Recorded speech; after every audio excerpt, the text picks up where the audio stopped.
जैसा हमने देखा कि एड्रेनल कोर्टेक्स की तीन लेयर हैं, जिसमें ऊपरी भाग पतली है, मिडिल की लेयर है वो बाकी कंपैरिजन में थोड़ी सी मोटी है, कुछ उसमें भाग ज़्यादा है, और फिर थर्ड लेयर आती है जो काफ़ी अंदरूनी है।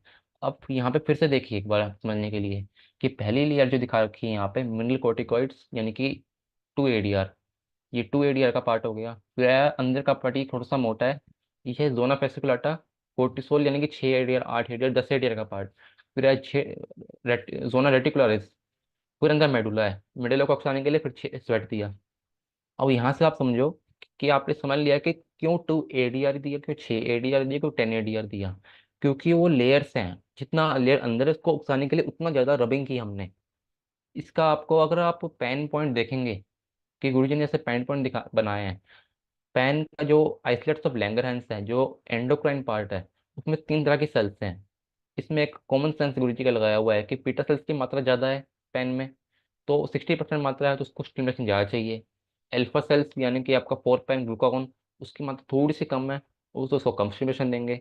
और डेल्टा सेल्स यानी कि समोटोस्टैटिक सेल्स अल्फा सेल्स से आधी हैं, तो उसको 2 पैन दिया। इसी अगर हम तथ्य को दिमाग में रखें, इसी तरह एड्रेनल कॉर्टेक्स की पहली लेयर जो है, पहली लेयर के गुरुजी ने 2 ADR का इस्तेमाल किया, जिससे एल्डोस्टेरोन रिलीज हुआ। ध्यान दीजिएगा फिर से। इसी तरह एड्रेनल कॉर्टेक्स की जो पहली लेयर है, उसको उसाने के लिए गुरुजी ने 2 ADR दिया। फिर जो सेकंड लेयर है, अब जो लेयर कोर्टिसोल रिलीज करती है वो मिडिल का है, उसका परसेंटेज भी ज़्यादा है। उसके लिए शायद गुरुजी ने इसलिए 6 ADR 8 ADR 10 ADR तक का यूज़ किया। लेकिन शायद एक तथ्य ये भी हो सकता है कि जितना ज़्यादा स्टिमुलेशन उतना ज़्यादा हार्मोन रिलीज। ये हम पढ़ेंगे भी आगे कि क्यों मैं बोल रहा हूँ कि जितना ज़्यादा स्टिमुलेशन उतना ज़्यादा हार्मोन रिलीज होगा। फिर उससे और अंदर की लेयर है, उसको ज़्यादा स्टिमुलेशन चाहिए। लेकिन एडीआर की काउंटिंग किस बेस पर गुरुजी ने बनाई होगी, ये शायद यही लॉजिक हमें अभी देखा कि क्यों गुरुजी ने 6 ADR ही बनाया, क्यों 2 ADR बनाया। क्योंकि वो हिसाब ही वही है एडीआर का कि जो पहले लेयर है उसको कम स्टिमुलेशन दिया, अंदर की लेयर को और ज़्यादा, उससे अंदर की लेयर को और ज़्यादा, और जो बिल्कुल अंदर मेडुला है उसको करने के लिए स्वेट दे दिया।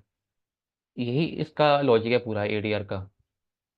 अब एक छोटा सा जो मैंने अपने इस मत से मैथमेटिक्स लगाया है इसमें एडीआर में, कि गुरुजी 6 ADR × 3 ही देते थे हमेशा। वो क्यों देते थे? हमारा जो एडीआर पॉइंट है वो 6 6 दिया, 6 दिया, 6 दिया, फिर आगे फिर 6 फिर 6 फिर 6, ऐसे 6 रबिंग की 6 लोकेशंस पर की। जिसका मतलब है 6 rubbing × 6 location is equal 36 rubbing हो गई एक बारी में, 6 ADR होगा 36 रबिंग। फिर ऐसी 8 ADR, 8 8 8 8 8 8, तो 8 रबिंग 6 लोकेशन पर 48 रबिंग हो गई है।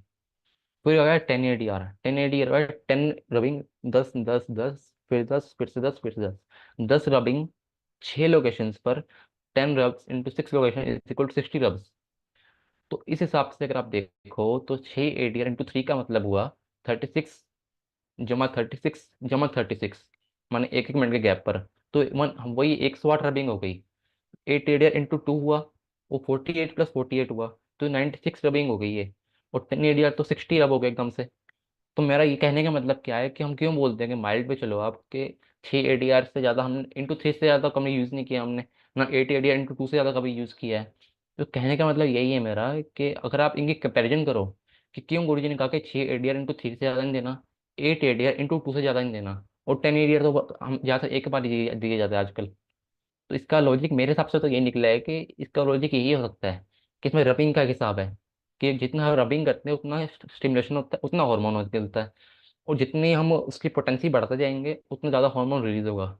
इसीलिए शायद गुरुजी ने इसको बैलेंस रखने के लिए 3 2 1 का बना दिया होगा ये रेशियो, ये कि 6 ADR × 3, 8 ADR × 2, और 10 ADR सिर्फ एक बार। जैसा कि 10 ADR तो हम देखते हैं एंटी कैल्सिफिकेशन फॉर्मूला में। आशा है कि आप समझ रहे होंगे कि ये कितना दिमाग लगाया गुरुजी ने, कितनी बड़ी रिसर्च है ये, हम सोच नहीं सकते ये इतनी बड़ी रिसर्च की क्या बना दिया ये। मेडिकल वाले देख देख के वो हो जाएंगे कि ये कैसे हो सकता है, ये वो मानेंगे ही नहीं इस चीज़ को, क्योंकि उनके लिए तो ये स्टेरॉइड खिलाओ, स्टेरॉइड खिलाओ, स्टेरॉइड खिलाओ, स्टेरॉइड खिला खिला के बंदा खराब हो जाता है। अब हम देखेंगे कुछ पॉइंट्स